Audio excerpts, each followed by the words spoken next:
사도 바오로의 고린토이서 말씀입니다. 형제 여러분, 오늘까지도 모세율법을 읽을 때마다 이스라엘 자손들의 마음에는 너울이 덮여 있습니다. 그러나 주님께 돌아서기만 하면 그 너울은 치워집니다. 주님은 영이십니다. 그리고 주님의 영이 계신 곳에는 자유가 있습니다. 우리는 모두 너울을 벗은 얼굴로 주님의 영광을 거울로 보듯 어렴풋이 바라보면서 더욱더 영광스럽게 그분과 같은 모습으로 바뀌어 갑니다. 이는 영이신 주님께서 이루시는 일입니다. 이렇게 우리는 하느님의 자비를 입어 이 직분을 맡고 있으므로 낙심하지 않습니다. 우리의 복음이 가려져 있다 하여도 멸망할 자들에게만 가려져 있을 뿐입니다. 그들의 경우 이 세상의 신이 불신자들의 마음을 어둡게 하여 하느님의 모상이신 그리스도의 영광을 선포하는 복음의 빛을 보지 못하게 한 것입니다. 우리가 선포하는 것은 우리 자신이 아닙니다. 우리는 예수 그리스도를 주님으로 선포하고 우리 자신은 예수님을 위한 여러분의 종으로 선포합니다.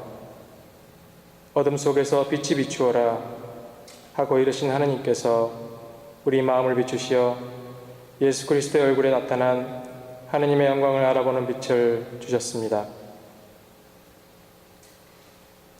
주님의 말씀입니다.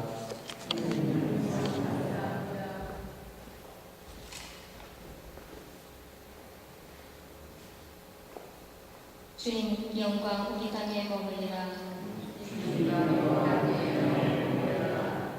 하느님 말씀을 나는 듣고자 하노라. 당신 백성, 당신께 충실한 이에게 주님은 진정 평화를 말씀하신다.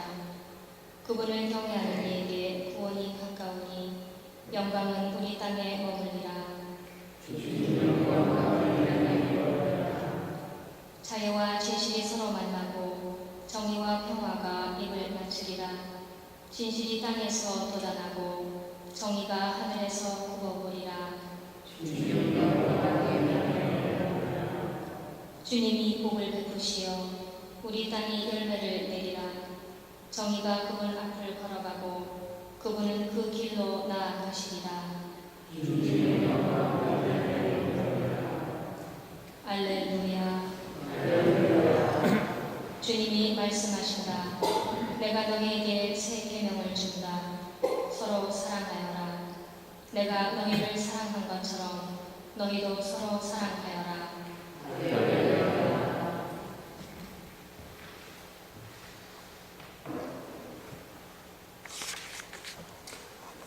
주님께서 여러분과 함께 마테오가 전한 거룩한 복음입니다.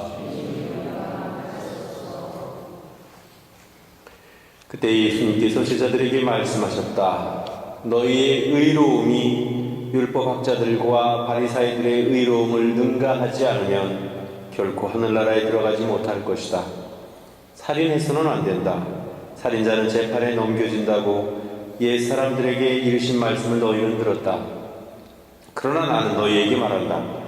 자기 형제에게 성을 내는 자는 누구나 재판에 넘겨질 것이다. 그리고 자기 형제에게 바보라고 하는 자는 최고 의회에 넘겨지고 멍청이라고 하는 자는 불붙는 지옥에 넘겨질 것이다. 그러므로 내가 제단에 예물을 바치려고 하다가 거기에서 형제가 너에게 원망을 품고 있는 것이 생각나거든 예물을 거기에 제단 앞에 놓아두고 물러가 먼저 그 형제와 화해하라. 그런 다음에 돌아와서 예물을 바쳐라.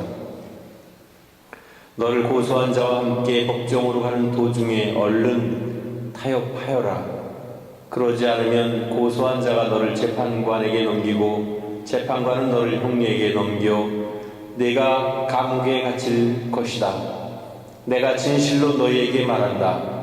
내가 마지막 한 입까지 갚기 전에는 결코 거기에서 나오지 못할 것이다.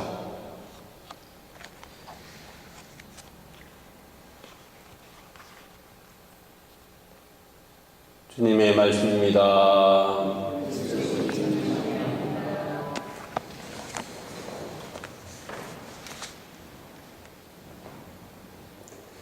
살면서 우리가 한 번도 배우자나 혹은 자녀들이나 혹은 친구들이나 이웃들에게 한 번도, 단 한 번도 화를 내본 적이 없는 그런 사람이 있습니까?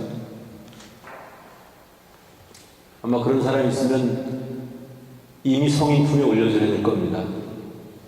살다 보면 우리는 성을 내게 되지요. 그것도 가장 가까이 믿었던 사람에게 받는 그런 것은 더 충격적이죠. 믿었던 가까운 사람이 나에게 성을 내면 그 성을 낸다는 것 그 자체만으로도 참 큰 충격이 아닐 수 없습니다. 오늘 예수님께서는 이렇게 말씀하십니다. 형제에게 성을 내는 사람은 재판에 붙여질 것이다. 바보라고 하는 사람은 중앙법정에 넘겨질 것이다. 멍청이라고 하고 형제에게 말하면 불붙는 지옥에 던져질 것이다. 이렇게 이야기를 하십니다. 글쎄 우리는 흔히 바보, 멍청이, 저런 멍청이 그것도 못해 흔히 하는 얘기인데 그런 얘기가 정말 그렇게 심각한 죄일까? 그게 정말 잘못하는 일일까? 글쎄요, 크게 공감이 되지 않는 것 같습니다. 왜냐하면 우리는 흔히 그냥 쉽게 남에게 성내고 또 자기가 생각할 때 마땅치 않으면 바로 에이 저 멍청이 저것도 못해.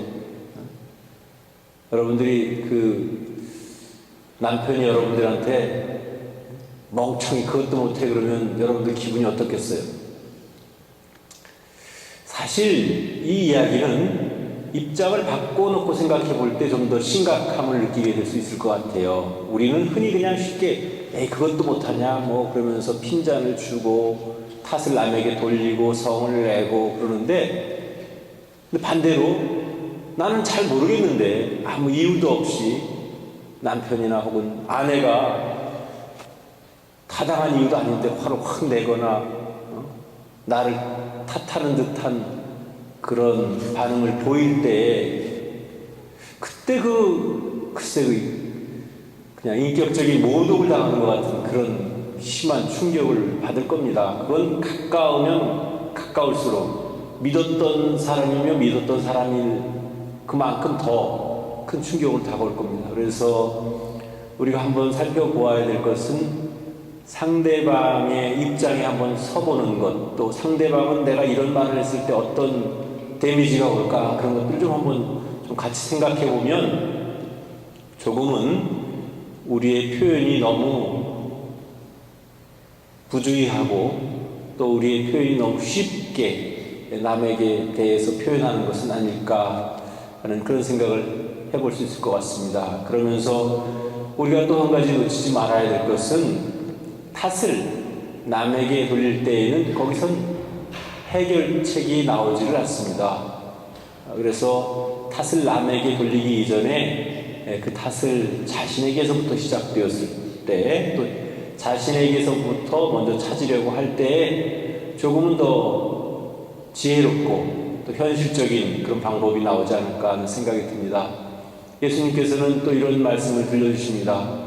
너희가 제단에 제물을 바치려 할 때에 너에게 앙심 품은 원한 품은 형제가 생각나거든 그 제물을 제단에 두고 그 형제와 화해하고 나서 제물을 바쳐라 이렇게 얘기합니다.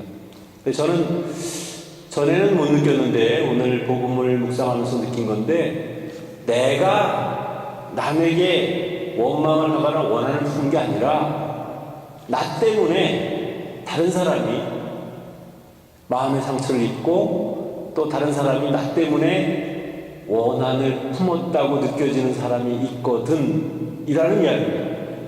그런 의미에서 본다면 내가 원한 품는 게 중요한 게 아니라 다른 사람이 나에게 대해서 원한을 품은 그 점에 대해서 초점을 맞춰야 될 겁니다.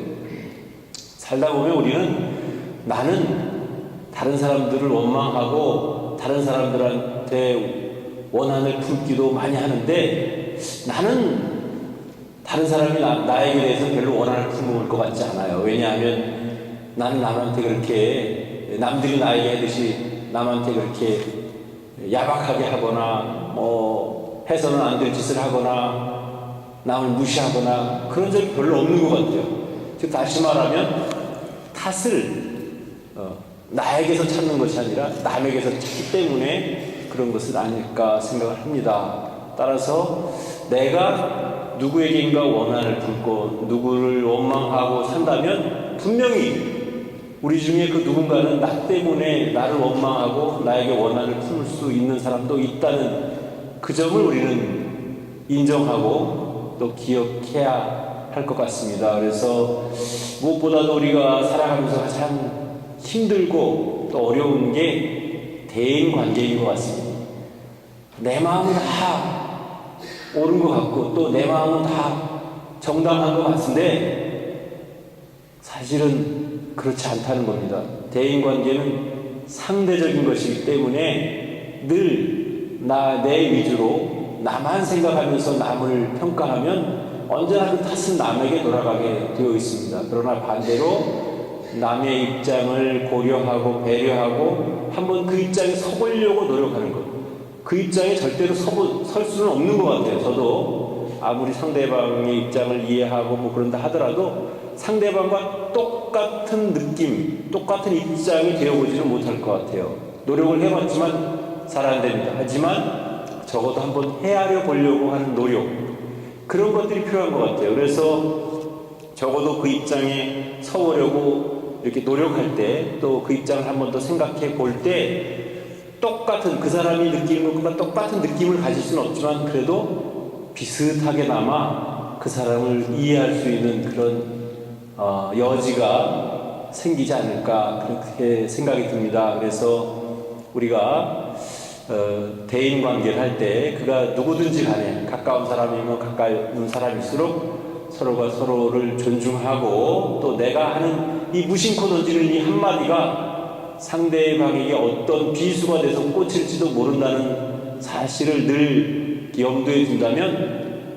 조금씩 우리가 던지는 매정한 또 남에게 던지는 그런 무서운 비수와 같은 그런 말들은 줄어들지 않을까 그런 생각을 합니다. 사실 대인관계에서의 많은 불협화음과 또 여러 가지들은 말로서 시작되는 것 같아요. 서로 쳐다만 보고 있는데 왜 쳐다보냐고 시비를 거는 사람도 있겠지만 그런 거 가지고는 별로 그렇게 크게 문제가 되지 않아요. 문제는 말이 서로 오가는 사이에 꼭 1대1로 내가 너에게 말하고 너가 나에게 말하는 것 이외에도 다른 사람을 통해서 또 말이 이렇게 돌아갈 수도 있고 그렇게 하다 보면 결국 우리가 사용하는 말로 인해서 많은 일들이 벌어지고 또 그로 인해서 많은 상처를 입고 그런 것 같습니다. 그래서 예수님께서 오늘 특별히 형제에게 성을 내서는 안 된다.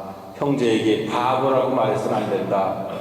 형제에게 멍청이라고 하면 안 된다라고 말씀하시는 이유는 바로 우리가 함께 더불어 살아가야 될 나의 파트너이고 나와 함께 살아가는 주위에 있는 모든 사람들을 존중하면서 우리가 함께 살아가는 것이 바로 올바른 길이고 그것이 주님께서 원하시는 뜻이다라는 것을 우리에게 분명히 하시는 것 같습니다. 여러분들은 오늘 하루 여러분들이 나눈 대화와 또 여러분들이 한 말, 그런 말들, 어떤 말들을 하고 어떤 대화를 나누는지 생각해 보면 좋겠습니다. 그래서 내일은 오늘과는 좀 더 다른 좋은 생각과 좋은 말을 나누면서 그런 좋은 남을 격려하는 그런 좋은 대화를 나누면서 살아갈 수 있는 하루가 되기를 진심으로 바랍니다.